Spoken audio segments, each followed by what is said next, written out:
네, 글로벌 마켓 리더입니다. 메리츠 종금증권 서동수 대리와 함께하겠습니다. 안녕하세요. 예, 안녕하세요. 네, 오늘부터 사실 이제 본격적인 1월 증시가 시작이 되는 게 아닐까 싶습니다. 기대감도 적진 않은 상황인데, 자, 글로벌 증시 일단은 미국 증시가 첫 거래일은 혼조세로 마감이 됐습니다. 이에 따른 전략도 어떤 걸 살펴봐야 될까요? 먼저 이슈 확인해 보시죠.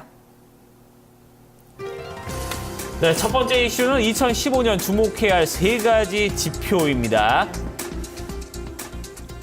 자, 아무래도 좀, 글쎄요, 이번 주에 좀 경제 지표들 좀 재밌는 좀 중요한 부분들이 좀 상당히 많이 좀 발표가 될 텐데, 이 중에서도 좀 주목해야 할 세 가지 지표, 어떤 것들인지 상당히 궁금합니다. 먼저 좀 얘기를 해주시죠. 예, 일단 제가 이미 작년에도 금리, 달러, 유가 이 세 가지에 대해서 계속 한번 말씀을 드린 적이 있었는데, 좀 더 좀 추가되는 내용들을 한번 전망을 한번 짚어보려고 하고 있고요. 아무래도 좀 금리 부분이 상당히 좀 중요할 것이라고 좀 보고 있기 때문에 이런 부분에 대해서 다시 한번 피드백을 드리겠습니다. 이번 주에는 이 FOMC 의사록도 공개가 되고요. 또 그렇죠. 12월 고용 지표까지 또 발표가 돼서 금리와 아주 직결된 지표들이 많이 나올 텐데, 여기에 대해서 일단은 금리 좀 어떻게 좀 체크를 해봐야 될까요? 일단 말씀 주신 대로 미국 경제는 별다른 큰 무리 없이 지금 진행이 되고 있다라고 좀 보시면 될 것 같고요. 일단 월스트리트저널에 따르는 이 기사 내용을 좀 보시게 되면, 일단 금리 같은 경우는 2008년도 이후에 양적 완화 정책이라든가 금리를 초저금리로 가져가는 이런 정책들이 2015년도 정도 되면 이제 마무리가 되지 않겠느냐. 중간중간에 요즘에 2016년도에 그때까지 느려질 수도 있다 이렇게 얘기는 하는 뷰들도 있는데, 일단 15년도 한 6월 정도로 좀 보고 있는 것 같습니다. 그리고 달러 같은 경우는 아무래도 어제 유럽의 이제 드라기 총재가 얘기를 했죠. 우리 양적 완화를 준비하고 있다라고 얘기를 했었고, 일본 같은 경우도 침체, 그리고 중국에서도 경제 성장률이 둔화되는 모습들을 좀 보여주고 있기 때문에 달러 강세는 상대적으로 계속 유지될 가능성이 높다라고 이렇게 또 정리를 했고요. 유가 같은 경우도 뉴스플로우, 오펙에 따라서 감산을 한다, 안 한다, 이런 오펙 회의 등, 이런 이슈들로 인해서 좀 조정이 될 수도 있고, 올라갈 수도, 상하락을 반복을 하겠지만, 중장기적으로 상승을 좀 예상을 한다라고 좀 얘기를 나왔습니다. 그래서 일단 전체적으로 보게 되면 사실 제가 제일 중요하게 보는 것은 금리인데요. 일단 금리 인상 시기가 결정 시기가 확정이 되게 되면 그때부터는 신흥국에서 자금 유출이 좀 둔화가 시작되지 않겠느냐. 이걸 좀 2분기 정도로 보고 있는 거고요.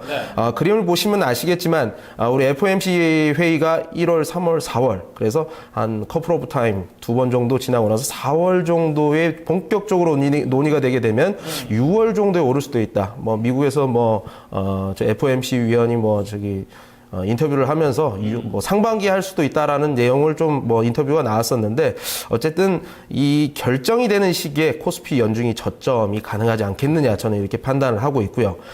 다음 그림을 보시게 되면 달러 같은 경우에도 2014년도에 제일 좋았습니다. 사실 14%로 오르고 달러 인덱스 같은 경우에 11% 가까이 올랐었는데, 2015년도에도 이렇게 좋을 수 있을까? 미국의 경제 성장률이 5%에 육박을 했다라는 점을 다시 한번 생각을 해봤을 때, 미국의 사이즈로 인해서 5% 이상으로 더 올라가기에는 제가 봤을 때 쉽지 않다. 업사이드가 없고 오히려 좀 더 내려가지 않겠느냐, 이렇게 좀 보고 있거든요. 어쨌든 강세 기조는 계속 유지가 되되 조금 그 강세가 진행이 되는 속도 같은 경우는 많이 늦춰질 가능성이 크다라고 보시면 될 것 같고요. 달러 같은 경우는 제가 봤을 때 원화도 지금 많이 돌아와 있기 때문에 이미 환율적인 측면에서는 이제 어느 정도 한국 증시가 반등하기에 세팅이 준비되어 있다라고 보시면 될 것 같고, 유가 같은 경우도 더 이상 제가 보는 게 아니라 미국 시장에서도 나오겠지만, 더 이상 유가 하락에 전혀 에너지주들 반응을 하지 않습니다. 국내 증시 약간 조금 이상하게 나오기는 하는데 전 세계적으로 이런 게 계속 나오고 있고요. 그림 보시면 아시겠지만 유가와 코스피의 상관관계 상당히 높은 편이고요. 중장기적으로 상승을 하고 여기에 지금 많은 자금들이 베팅이 되어 있는 것을 상기해 봤을 때 유가가 올라가면 코스피도 올라가는, 중장기적으로 어느 정도 지금 유가 측면에서도 세팅이 돼 있다. 사실 유가가 낮으면 그 원유를 가장 많이 수입하는 나라 중에 하나인 아시아 국가인 우리나라 같은 경우는 상당히 좀 어떻게 보면 좋을 수도 있습니다. 그렇기 때문에 금리 요것만 되면 외국인 수급이 풀릴 수 있다라고 좀 보시면 될 것 같습니다. 자, 지금 이렇게 금리, 달러, 유가 이렇게 세 가지 흐름을 좀 짚어주셨습니다. 자, 결국 이제 뭐 달러 같은 경우야 미국이 올해는 뭐 작년만큼까지 어떤 추세는 이어가기는 좀 힘들지 않겠냐 이런 부분에 대해서 좀 얘기가 나왔고요. 자, 이제 결국 이제 금리와 유가인데 글쎄요, 유가가 지금 대부분의 의견은 이제 어느 정도 좀 하방 리스크 요것만 좀 지나고 나면은 다시 좀 상승폭을 가져갈 것이다. 자, 그렇게 된다면은 글쎄요, 이제 결국 이제 우리 시장에 돈이 들어오냐 안 들어오냐 요 부분이 이제 가장 큰 부분이 아닌가 하는데, 자, 그런 부분에 대한 파급력도 좀 짚어주시죠. 예, 일단 그러니까 상반기 중에 1분기가 2분기보다 좀 좋을 수 있다. 2분기에 결정적으로 금리 상승 시기에 결정이 될 수 있다라는 측면 때문에 1분기가 좋다고는 보지만 상대적으로 좋다고는 보지만 코스피 시장까지 좋다고 보지는 않습니다. 러시아 문제, 뭐 금리 지금 뭐 국제 신용평가 등급이 좀 더 떨어질 수 있는 이런 여지도 있고요.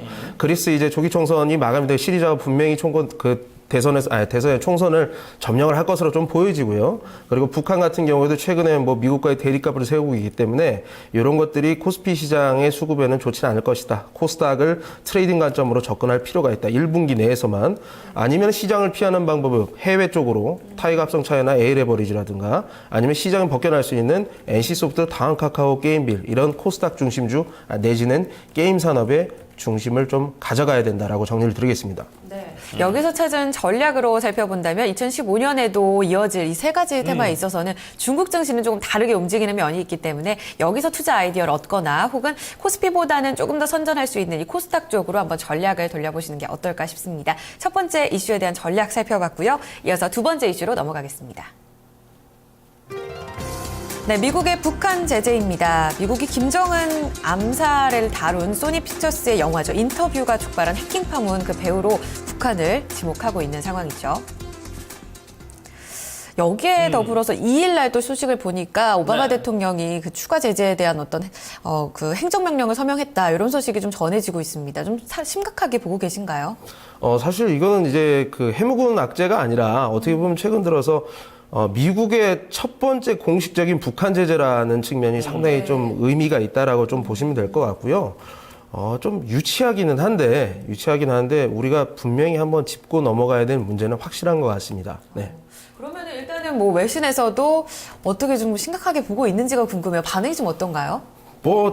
근데 영원한 악의 축인 것 같아요. 네. 미국의 입장에서 봤을 때, 뭐 사실 우리는 뭐 피를 나눈 형제지만, 네. 미국의 입장에서는 뭐 영원한 악의 축이고, 뭐 이렇게 얘기를 하고 있습니다. 블룸버그에 따르면 개인이라든가 아티스트의 표현의 권리가 침해되고 미국 기업들에 대한 금융 부분에 대한 안 좋은 뭐 영향들을 끼칠 수가 있다. 이런 것들을 굉장히 심각하게 보고 있다라는 뭐 이런 성명서를 내면서 또 오바마가 어쨌든 올해 들어서 처음으로 결재를 한 부분이거든요. 네.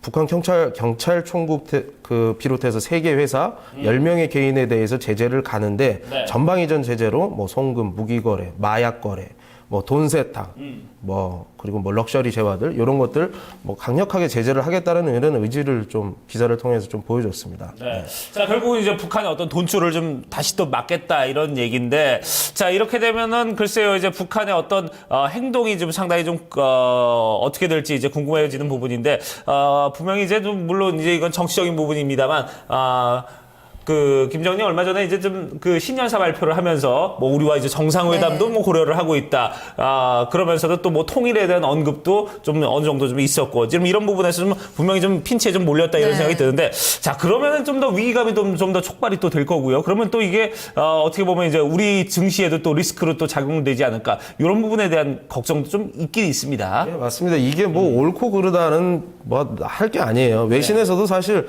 북한의 증거가 없다라고 이렇게 나오는 외신들도 상당히 많습니다. 하지만 어떻게 됐든 이게 시장에 반영이 될 수 있다는 측면을 우리가 고려를 해야 될 것 같고, 러시아 사례를 본다고 하더라도 정치적인 부분에서 처음에 시작을 했다가 경제 군사적인 걸로 촉발이 되고 야기가 됐었단 말이죠. 이런 것들을 봤을 때 북한도 어쨌든 미국하고 좀 급속도로 냉각이 되는 이런 모습들, 육자회담이 결렬이 되고 또 남북 아무래도 이제 미국하고 안 좋다 보니까 한국 쪽으로 이렇게 좀 어떻게 물꼬를 터보려고 했던 뭐 성명일지도 모르겠어요. 어쨌든 이란이라든가 쿠바 같은 경우가 그 반미의 대표 주자였습니다. 3대 악의 축에 들어갔었던 그렇죠. 국가들이 최근 들어서 미국하고 엄청 갑자기 뭐 좀 호전되고 있지 않습니까? 예. 그럼 북한이 굉장히 부각될 가능성이 크다는 얘기죠. 그렇죠. 이렇게 예. 되면 괜히 우리는 된소리를 맞게 되는 거예요. 네. 그렇기 때문에 남북 관계라는 거 넘어서 코리안 리스크가 시장에서 인식이 될 가능성이 없잖아 있다. 이런 것들은 레벨 다운을 시킬 수 있는 굉장히 큰 악재이기 때문에 끝까지 좀 추적을 하는 모습들이 좀 필요할 것 같습니다. 사실 이런 부분은 글쎄요, 좀 투자자들 입장에서는 뭐 우리가 어떻게 할 수 있는 부분도 아니고 이제 지정학적인 좀 요인들이고 좀 국제적인 역학관계이기 때문에 이런 거 그냥 일단 추이를 지켜보면서 거기에 따라서 좀 흐름을 그때그때 좀 체크를 해나가는 게 좋지 않을까 하는 생각이 들고요. 그럴 때마다 좀 체크를 꼭 좀 해주시길 부탁을 드리겠습니다. 알겠습니다. 네. 자, 얘기 여기까지 좀 나눠봤습니다. 저희가 오늘 좀 두 가지 얘기를 나눠봤는데요. 미국의 북한 제재, 그리고 2015년에 좀 중요한 지표들, 달러, 유가, 환율에 대해서 좀 얘기를 짚어봤습니다. 자, 전체적으로 글쎄요, 달러, 유가, 환율에 대해서는 다소 조금 이제 우리가 좀 긍정적인 희망을 좀 가져볼 만한 부분이 있었고, 반대로 글쎄, 지금 지정학적인 이런 어떤 북한과의 역학관계, 이런 부분에서는 다소 조금 좀, 보수적으로 좀 접근해야 되지 않나 이런 생각이 들어요. 오늘은 또 남북 경협주도 흐름이 굉장히 좋았기 때문에 이 네. 부분에 대해서 긍정적으로 좀 보시는 분들이 많으셨을 텐데요. 이런 추가적인 외신 소식 한 번 더 체크해 보시면서 전략 이어나가시길 바라겠습니다. 자, 글로벌 마켓 리더 여기까지 정리해 보도록 하겠습니다. 메리츠 종금증권 서동수 대리와 함께했습니다. 말씀 감사합니다. 네, 예, 감사합니다.